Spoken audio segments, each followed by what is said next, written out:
Chair, 2/3 of my constituents in West Derby are having to cut back on hot water, heating and electricity.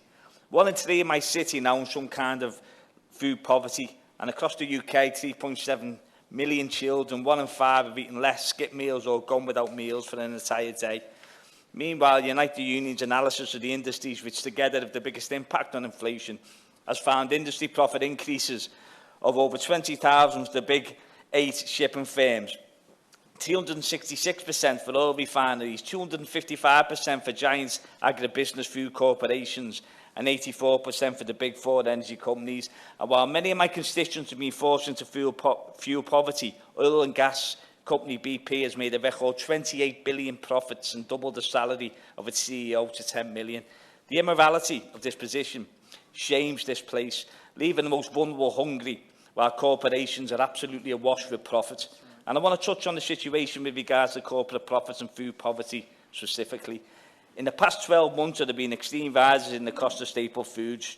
Cheese is up 50%, 2 pints of milk is up 40%, eggs are up 28%, white sliced bread is up 21%, and we have locks on baby formula milk.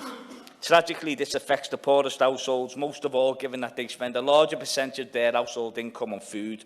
The poorest fifth of the population would need to spend 43% of their disposable income on food to afford the government's own recommended healthy diet in its Eat Well guide. This is simply not achievable with so many other pressures. Unite the Union have highlighted that despite the rise in wholesale prices, Tesco, Sainsbury's and Asda still managed to increase their profits by an astonishing 97% in 2021. Profiteering is happening right along the food supply chains.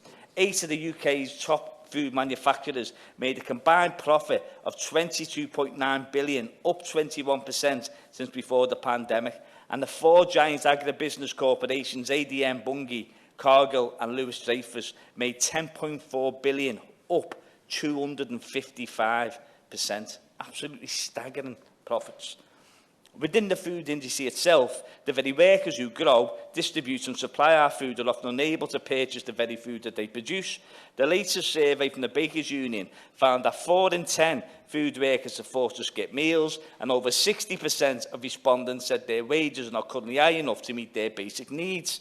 One worker wrote, "I didn't have enough running hot water, so I can't wash my hands thoroughly. I had time to keep warm in bed or running on the spot, staying at work longer to keep warm." In a letter I received this week, the Minister for Food, Farming and Fisheries told me, and I quote, "It is not for the UK government to set retail food prices, nor to comment on day-to-day commercial decisions by the companies," a cowardly response. However, at a recent EFRA committee, we heard evidence from the United Nations Special Rapporteur on the Rights of Food, who told us that corporations have a significant amount of power in markets and there is not much being done to hold them accountable. Food prices are at the mercy of speculation, but governments have the tools in their place to stabilise prices. The inequality in levels of profiteering we are seeing is not inevitable.